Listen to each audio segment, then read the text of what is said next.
morning, Faith Community Church. We are in Revelation chapter 15 today. We have the continuation of the saga of the story, and the reaping of chapter 14 takes away the believers. They don't have to experience God's wrath. We now are moving into chapter 15, and it's another short one, but it's powerful. It says this: "Then I saw another sign in heaven, great and marvelous, 7 angels who had 7 plagues, which are the last, because in them the wrath of God is finished." You have really 1 Thessalonians 5:9. It says God, he does not appoint us to wrath. And so I think that's leading towards this passage of now the wrath of God is going to be poured out in these bowl judgments. And there's a difference between the seals and the trumpets and the bowl wrath. The bowl wrath comes, and next chapter you're going to get them all bam, bam, bam, bam, bam, almost like staccato. And each one seems to get worse and worse and worse. And we have to think for a second about God's judgment. I think sometimes people think, oh, the God of the Old Testament, he was a God of judgment and wrath. But the reality of the God of the New Testament, right, and to even say it that way, like they're two separate, they're one and the same. God cannot lie. And the reality of who he is and what he did and the story that he's told is about destroying sin. He doesn't desire necessarily to destroy sinners, but he wants to destroy sin. And hell was created for the angels who disobeyed and for Satan himself. And what we see in this process as we go along is God wanting to get back to the Garden of Eden, wanting to walk with the cool of his people. The culmination of all of the centuries of him working and navigating and his sovereignty going forward, the birth of his son, the perfect submission of his son, the death, the burial, the resurrection, the bringing one new man, Jew and Gentile, together. We are getting towards the end of this entire story, but the wrath of God has to punish sin. There's no way of getting around it. You cannot have a good and loving and gracious and righteous judge and sin that is not punished. And so we have this final judgments coming up, but as we're going through that, we see this wonderful a song that is happening in heaven. This is a scene out of heaven. It's like this glimpse. There is heaven. There's this beautiful picture going on. And listen to what it says. "And I saw something like a sea of glass mixed with fire. And those who had been victorious over the beast and his image and the number of his name standing on the sea of glass, holding harps of God. And they sang the song of Moses, the bondservant of God, and the song of the Lamb." And so you have this wonderful, beautiful picture, this the rapture, the people in heaven now, they're there worshiping, singing these two separate songs. And it's interesting, the two separate songs. Listen, it says, "And they sang the song of Moses." Well, you see the song of Moses at the end of the Exodus, right? And you have this crossing the Red Sea, and they make it through, and this wonderful song of Moses that takes place.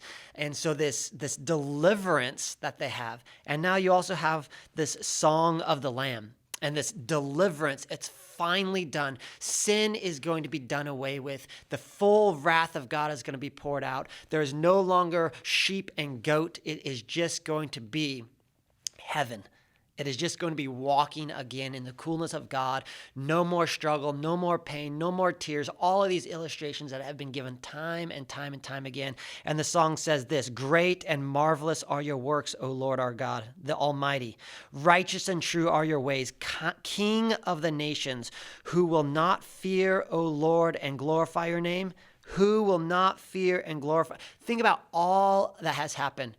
And what person doesn't fear the God who has just destroyed and wrath and punishment? And this is crazy.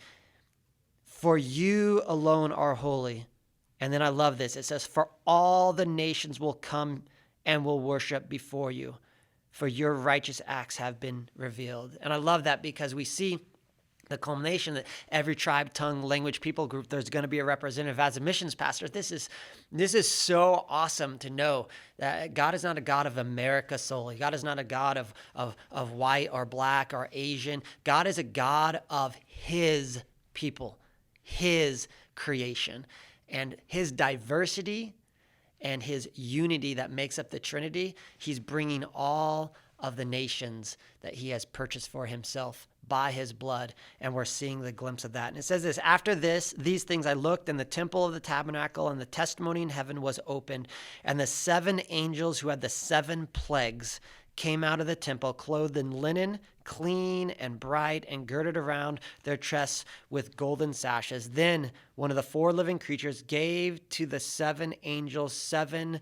golden bowls, and these were filled with the wrath of God, who lives forever and ever. And again, the bowls are part of temple worship. They would understand it. These were not deep bowls. These were very, very shallow bowls, usually for incense, maybe wine. And what they were is an illustration that these will not be like a pitcher would take time to pour out, but it would be very quick, bam.